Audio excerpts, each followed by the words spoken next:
Good morning बच्चों, कैसे हो आप लोग। आज हम लोग क्या करेंगे, डिप्रेशन इन फ्रीजिंग पॉइंट। ठीक है, हम लोगों ने क्या क्या पढ़ा है बच्चों। हम लोगों ने पढ़ा है इलेवेशन इन बॉइलिंग पॉइंट। उससे पहले क्या पढ़ा था, RLVP, relative lowering of vapour pressure. ये डिप्रेशन इन फ्रीजिंग पॉइंट क्या है समझते हैं। ये डिप्रेशन इन फ्रीजिंग पॉइंट यानी वह टेम्परेचर किसी सब्सटेंस का जिसमें जिसमें कि जिसमें कि वेपर प्रेशर लिक्विड स्टेट में उतना ही हो जितना कि सॉलिड स्टेट में वेपर प्रेशर हो, वह टेम्परेचर क्या कहलाएगा, वह टेम्परेचर क्या कहलाएगा, फ्रीजिंग पॉइंट कहलाएगा। क्या कहलाएगा, फ्रीजिंग पॉइंट। हम लोग डिप्रेशन इन फ्रीजिंग पॉइंट को समझने के लिए सबसे पहले क्या करेंगे बच्चों, क्या करेंगे, हम लोग फ्रीजिंग पॉइंट को समझेंगे।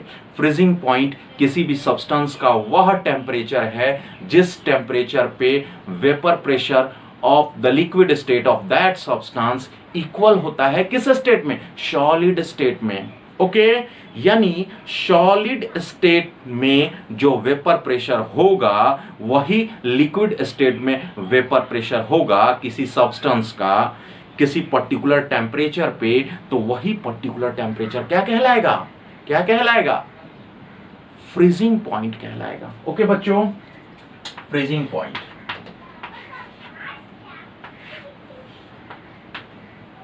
it is the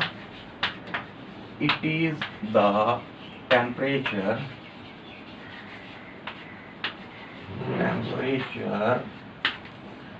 it is the temperature of the substance at which it is the temperature of the substance at which the vapor pressure, VP लिख दे रहा हूं बच्चों, the vapor pressure of the substance in liquid state is equal to the vapor pressure of the substance in liquid state is equal to the vapor pressure in solid state. Okay, इसी को कहते हैं point. Okay देखो, it is the temperature of the substance at which the vapor pressure of the substance in liquid is equal to the vapor pressure in solid state। तो वो substance का क्या कहलाएगा, पर्टिकुलर टेम्परेचर क्या कहलाएगा, freezing point कहलाएगा। समझ गए बच्चे। अब देखो, मैंने देखा था या आप लोगों ने भी देखा था, जब हम किसी प्योर सॉल्वेंट में क्या मिला देते थे, नॉन वोलेटाइल सॉल्यूट, जैसे कि शुगर मिला देते थे, ओके, जैसे कि यूरिया मिला देते थे, तो उसका क्या होता था, बॉइलिंग पॉइंट बढ़ जाता था। उसी तरह उसका फ्रीजिंग पॉइंट क्या हो जाएगा, डिक्रीज कर जाएगा, है ना, कम हो जाएगा। यानी सपोज पहले एक गिलास पानी लेते हैं, उसको हम लोग देखते हैं तो वो 0 डिग्री सेल्सियस पे, बच्चों समझो, 0 डिग्री सेल्सियस पे ये क्या होता है, फ्रीज होता है। बट जब उसमें सपोज 1 चम्मच यूरिया डाल देते हैं तो अब ये 0 डिग्री सेल्सियस पे नहीं, -1 डिग्री सेल्सियस पे फ्रीज होने लगता है। ठीक है, तो ये जो डिक्रीज हुआ 1 डिग्री सेल्सियस, यही क्या कहलाएगा, डिप्रेशन इन फ्रीजिंग पॉइंट। ये क्या कहलाएगा, डिप्रेशन इन फ्रीजिंग पॉइंट। ठीक है, समझ में आया। पहले हम लोगों ने क्या समझा, फ्रीजिंग पॉइंट क्या होता है। तो फ्रीजिंग पॉइंट क्या होता है, किसी भी सब्सटेंस का वह टेम्परेचर, वह पर्टिकुलर टेम्परेचर जिस टेम्परेचर पे वेपर प्रेशर लिक्विड स्टेट में सेम हो जितना कि सॉलिड स्टेट में वेपर प्रेशर बनता हो, उसी को हम लोग क्या कहेंगे, फ्रीजिंग पॉइंट कहेंगे। ठीक है बच्चों, देखो ध्यान से समझो तो बेटा, मान लो कि ये क्या है, ये मान लो क्या है, ये है अपना लिक्विड। सपोज मान लो कि वाटर है। वाटर को थोड़ा क्लोज करती है बच्चे, मान लो कोई टेम्परेचर रहा होगा T डिग्री सेल्सियस रहा होगा, ठीक है ना। अब इसका जो वेपर प्रेशर बना, इसका जो वेपर प्रेशर बना, इस वेपर के चलते जो वेपर प्रेशर बना, ठीक है, वही इस वाटर को जब हम आइस में कन्वर्ट कर दिए, ठीक है, किस में कन्वर्ट कर दिए, आइस में कन्वर्ट हो गया है, और इसका जो वेपर प्रेशर बना, ठीक है ना, इसका जो वेपर प्रेशर बना है ना, बना, तो ये वेपर प्रेशर और ये वेपर प्रेशर, ये वेपर प्रेशर और ये वेपर प्रेशर दोनों क्या रहेगा, इक्वल रहेगा, यानी ये वेपर प्रेशर इक्वल रहेगा इस T डिग्री सेल्सियस पे, तो वो क्या कहलाएगा, वो क्या कहलाएगा बच्चों, वो कहलाएगा फ्रीजिंग पॉइंट। सपोज ये इतना आइस है, सेम क्वांटिटी में इतना वाटर है, उसमें T डिग्री सेल्सियस पे रखा गया, तो इस वाटर का उतना ही वेपर प्रेशर बना जितना इस आइस का वेपर प्रेशर बना, तो हम लोग कहेंगे कि फ्रीजिंग पॉइंट ये T डिग्री सेल्सियस, यानी ये टेम्परेचर T डिग्री सेल्सियस ही इसका क्या है, फ्रीजिंग पॉइंट है। समझ में आ गया बच्चों क्या हुआ? तो मैं यही कहूंगा कि बहुत ही इजी है। तो पीछे से गोलू खड़ा होता है, क्या बोलता है, सर आप तो कैसे बता दिए, सॉलिड में कहां वेपर बनता है? बनता है बच्चों, बनता है, बिल्कुल बनता है, ठीक है, पर थोड़ा कम बनता है। तो इसीलिए तो यहाँ टेम्परेचर का खेल है, एक ऐसे टेम्परेचर पे जिसमें कि जितना सॉलिड में बने, जितना लिक्विड में वेपर प्रेशर होगा उतना ही वेपर प्रेशर सॉलिड में होगा, इसको समझो, है ना, यही कॉन्सेप्ट है, यही क्या कहलाता है, फ्रीजिंग पॉइंट होता है, ठीक है। चलो अब क्या करते हैं, इसको समझते हैं ग्राफ के माध्यम से, ठीक है ना, ग्राफ बना के समझते हैं। एक चीज समझ गए कि नहीं, हमने क्या बताया था, अभी प्योर सॉल्वेंट है, अब जब हम लोग क्या कर देंगे, सपोज इसमें यूरिया मिला दिए, तो यूरिया मिला देंगे तो थोड़ा सा क्या हो जाएगा, फ्रीजिंग पॉइंट डिक्रीज कर जाएगा, क्या होगा, डिक्रीज कर जाएगा, ठीक है ना बच्चों, डिक्रीज कर जाएगा। अब क्या करेंगे, ग्राफ समझते हैं क्या होगा इसका ग्राफ। देखो बच्चों क्या होगा, ये हमारा क्या हो गया, ये हो गया वेपर प्रेशर, और ये क्या हो गया, टेम्परेचर। ये क्या हो गया बच्चों, टेम्परेचर, ये क्या हो गया, टेम्परेचर, ये क्या हो गया, टेम्परेचर, ये वेपर प्रेशर हुआ, ये टेम्परेचर हुआ, ठीक है। अब सपोज मैं क्या कहना चाहता हूं, देखो मैं क्या कहना चाहता हूं बच्चों, यानी हम एक प्योर सॉल्वेंट लेंगे, ठीक है। तो ये सॉल्वेंट का वेपर प्रेशर देखो, जैसे जैसे ये वेपर प्रेशर कम होता जाएगा, ठीक है, कम होता जाएगा। अब यहीं पे हमारा क्या है, एक प्योर सॉल्वेंट है ना, प्योर सॉल्वेंट है, इसका वेपर प्रेशर ऐसे आया। एक मिनट बच्चों रुक जाओ बच्चों, हम लोग समझ रहे थे, सपोज मान लो ये सॉलिड है यहाँ पे, ठीक है। अब इसका वेपर प्रेशर, यानी अब यहाँ पे एक सॉल्वेंट है, प्योर सॉल्वेंट, ठीक है, ये प्योर सॉल्वेंट है, यहाँ पे आया। देखो बच्चों, जहां काट रहा है ना, ये कट कर रहा है, वही क्या है, फ्रीजिंग पॉइंट है। किसका है भाई, ये किसका है भाई, freezing point of the pure solvent. अब ये आया, यहाँ पे हो रहा है ना, यहाँ पे हो रहा है, यानी इसको समझो बच्चे, यहाँ से यहाँ पे हो रहा है, यानी इस टेम्परेचर पे, ये टेम्परेचर पे हमारा ये क्या होता है, ये प्योर सॉल्वेंट। देखो ध्यान से समझना है इसको, TF नॉट मैंने कहा, क्योंकि ये हम लोग का क्या है, हम लोग का ये प्योर स्टेट में है, और ये क्या है बच्चों, ये प्योर स्टेट में नहीं है। सपोज इसमें यूरिया मिला दिए हैं तब का सिचुएशन है, या सुक्रोज मिला दिए हैं तब का सिचुएशन है ना, चीनी मिला दिए हैं या यूरिया मिला दिए हैं पानी में, तब हो रहा है, यानी इसका टेम्परेचर कुछ कम जा रहा है, ठीक है बच्चों। तो हम लोग क्या देखेंगे बच्चों, depression in freezing point, del TF, depression in freezing point. उस समय क्या करते थे, अब क्या करते हैं, देखो तो बच्चों, यहाँ हमेशा किससे डिफरेंस निकालना है तो बड़ा से छोटा में घटाते हैं। तो टीएफ प्योर में से टीएफ घटाएंगे, ठीक है ना।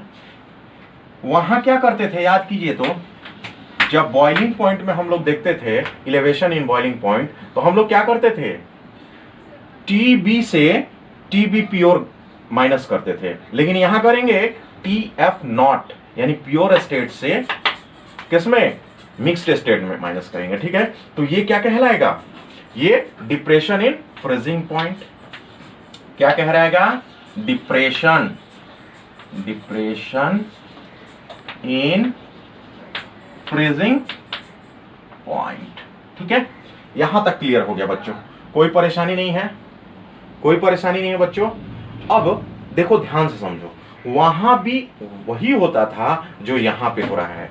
देखो यहां पे हम लोग का डेल, याद रखो यहां बच्चों याद रखिएगा, del T F equal to क्या हो जाएगा, ये del T F equal to नहीं, पहले क्या करेंगे, proportional to concentration of solution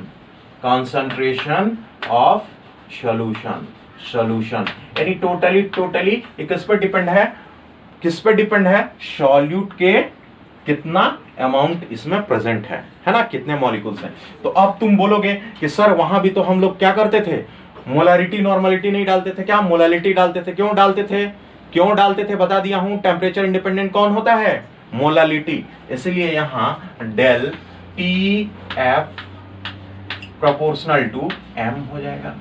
अब ये थोड़ा हो जाएगा, तो T F equal to K F into M हो जाएगा। ओके बच्चों, यहां तक क्लियर है, कोई परेशानी नहीं है। तो चलो अब इसको हम लोग रब करते हैं, जल्दी से लिख लीजिए, सभी लोग लिख लीजिए, जल्दी से लिख लीजिए। ओके बच्चों, अब आप लिख लिए होगे, नहीं लिखे हो तो क्या करोगे, इसको आप स्क्रीनशॉट करके लिख लेना, ठीक है ना, स्क्रीनशॉट ले लेना, ठीक है। चलो अब मिटाता हूं, ठीक है। अब देखो यहां वाले पार्ट को देखो, ध्यान से समझो बच्चे, मैं क्या कहना चाहता हूं, जल्दी से देखो फटाक से देखो, यहां हम क्या कहना चाहते हैं इसको समझो। यहां डेल टी एफ के एफ इंटू ए, डेल टी एफ इसी को क्या बताया वो, डिप्रेशन इन फ्रीजिंग पॉइंट। के एफ कांस्टेंट है इंटू एम, ये के एफ को क्या बोलते हैं, ये depression in freezing point, depression in freezing point. और ये के एफ क्या होगा, के एफ होगा, वहां क्या होता था, मोलर इलेवेशन कांस्टेंट, तो यहां क्या होगा, molar depression constant, molar depression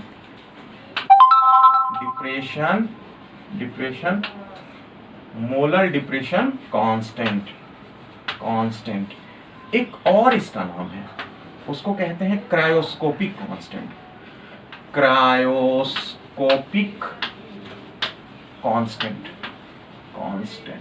okay बच्चों, ध्यान से देखो, मोलर डिप्रेशन कांस्टेंट है ना, मोलर डिप्रेशन कांस्टेंट और cryoscopic constant, molar depression constant और ये क्रायोस्कोपिक कांस्टेंट, ठीक है बच्चों।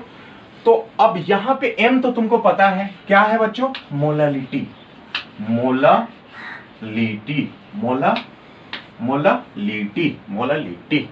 अब देखो यहां पे एक चीज समझते हैं, ठीक है।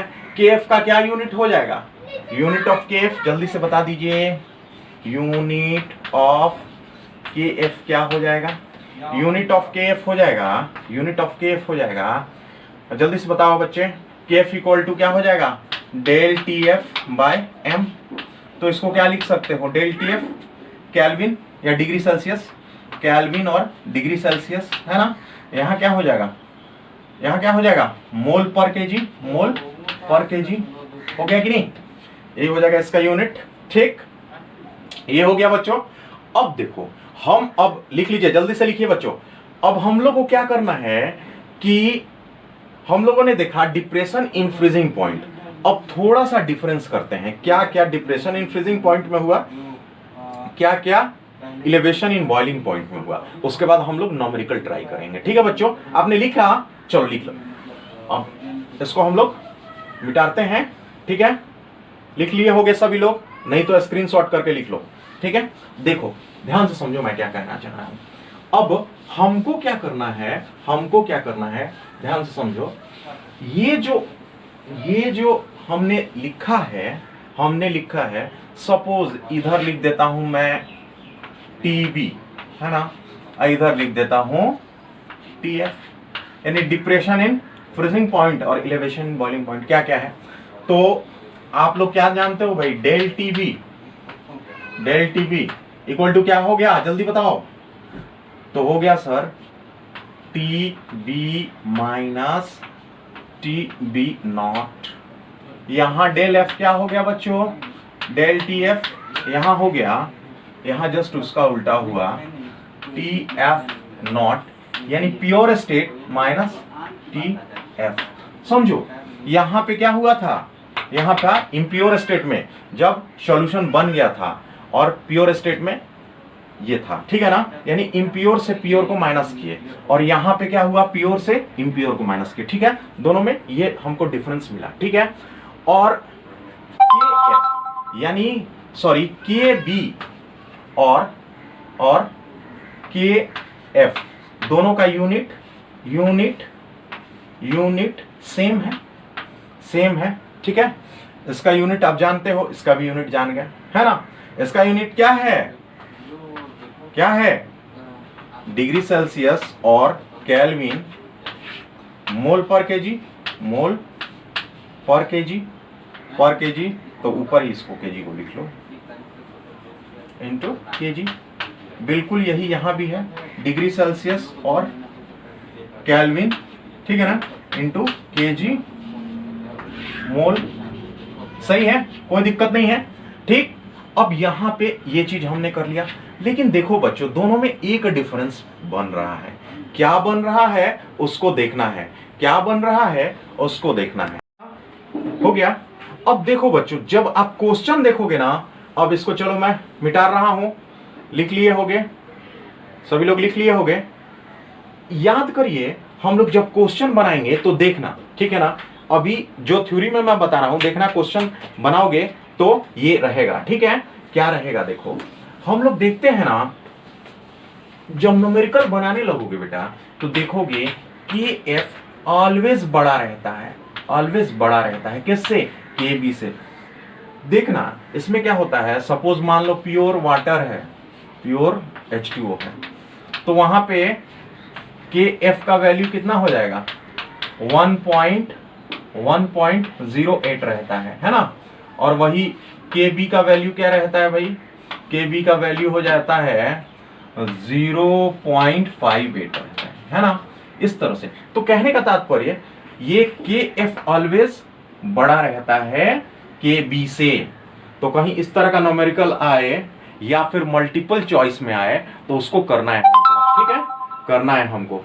तो ठीक है बच्चों, अब हम लोग आगे देखते हैं। एक चीज और देखो बेटा, ये क्वेश्चन जनरली नीट में नहीं पूछेगा, और किसमें नहीं पूछेगा, मेंस में नहीं पूछेगा, लेकिन जो एडवांस का तैयारी कर रहा है या एम्स का तैयारी कर रहा है जो बच्चा, उसके लिए है।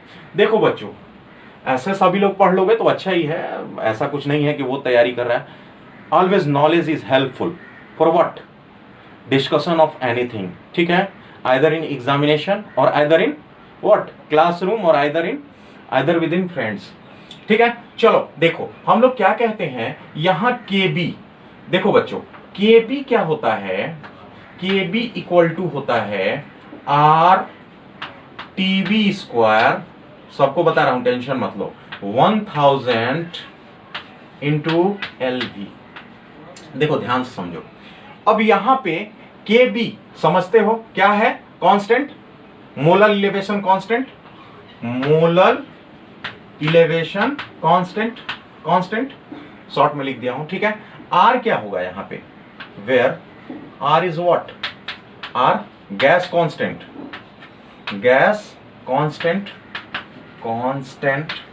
ठीक है। और फिर क्या हो गया, टीबी क्या हो जाएगा, जल्दी से क्या हो जाएगा, बॉइलिंग पॉइंट,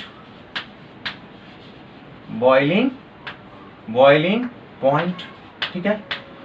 अब देखो बच्चों, टीबी बॉइलिंग पॉइंट हो गया, LV latent heat of vaporisation, latent heat of vaporisation, ठीक है। ओके, अब यहां देखो बच्चों, Kb इक्वल टू निकल गया। अब यहां latent heat of vaporisation, equal to क्या होगा, आप कहां पढ़ोगे भाई, तो कहां पढ़ोगे, तो पढ़ोगे, हम लोग कहां पढ़ेंगे, थर्मोडायनामिक्स में पढ़ेंगे, ठीक है ना। Del H of vaporisation, del H of vaporisation by what, by mass, molar mass. देखो बच्चों, ये LV del H vaporisation by molar mass हो गया, ठीक है ना। बिल्कुल ऐसा ही होता है। ये जो एनर्जी होता है वो हिडन एनर्जी होता है। लेटेंट हीट ऑफ वेपोराइजेशन जो होता है वो हिडन होता है एनर्जी, ठीक है। अब यहां पे भी ऐसे ही होगा, KF equal to R T F का square equal to 1000 into L of fusion, है ना, latent heat of fusion. R क्या है, गैस कांस्टेंट,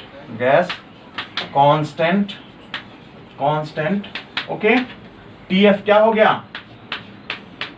गया, जल्दी बताओ, फ्रीजिंग पॉइंट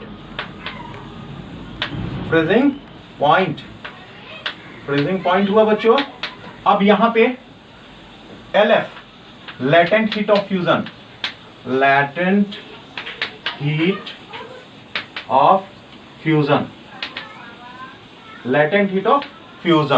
ठीक है। यहां पे लेटेंट हीट ऑफ फ्यूजन, ये हो गया बच्चों। एक चीज इसमें देखो, क्या मैं बोला रहूंगा, latent heat of vaporisation is always greater than latent heat of fusion. आप जहां भी देखोगे latent heat of vaporisation is greater होगा लेटेंट हीट ऑफ फ्यूजन, यानी जब लिक्विड वेपर में चेंज होगा उस समय जो एनर्जी होगा वह एनर्जी ज्यादा होगा इन कंपैरिजन टू लिक्विड से जब किसमें बनेगा, आइस में बनेगा, यानी लिक्विड से जब वो सॉलिड में होगा तो जो एनर्जी होगा वो कम होगा कंपैरिजन टू जो लिक्विड से वेपर में बनेगा। इसीलिए latent heat of vaporisation is greater than latent heat of what, fusion.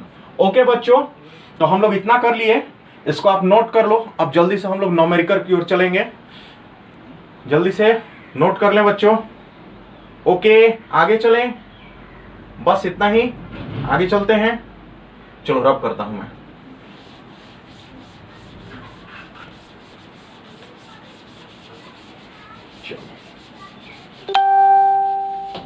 चलो देखो बच्चे, एक न्यूमेरिकल हम लोग देखते हैं,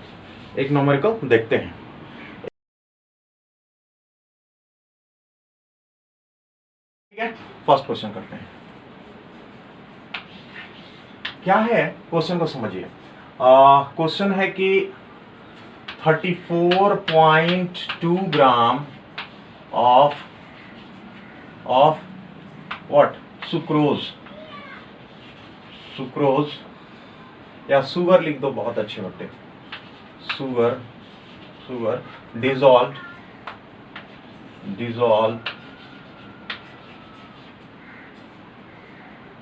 in 34.2 gram of sugar dissolved in 500 milliliter of water which freezes at 0.374 degree Celsius. What is the value of Kf? What is the value of Kf? What is the value of Kf? Okay, समझिए, ध्यान से समझिए बच्चों। अब अच्छा, आपको मैं जो फॉर्मूला बताया था वो यही ना बताया था, याद कीजिए। अगर मैंने जो बॉइलिंग पॉइंट यानी इलेवेशन इन बॉइलिंग पॉइंट में, वही डिप्रेशन इन फ्रीजिंग पॉइंट में। हम लोग कैसे बताए थे? हम लोग बताए थे कि डेल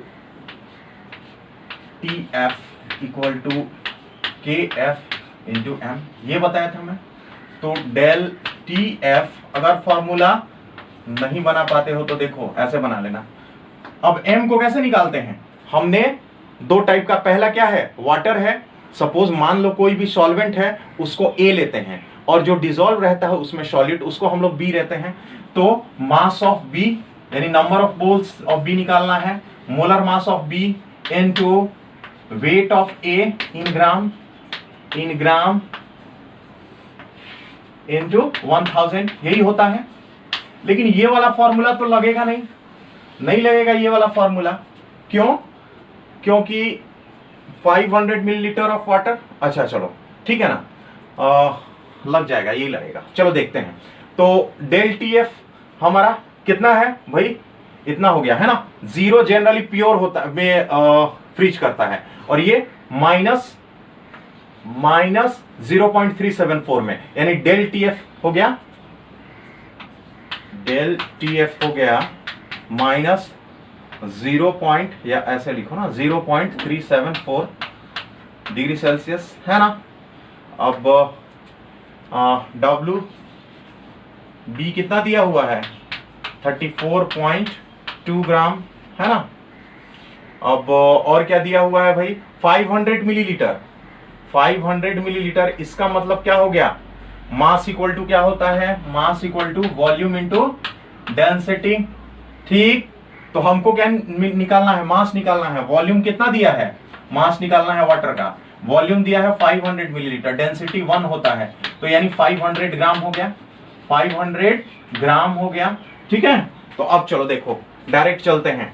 टीएफ हमारा कितना हो जाएगा?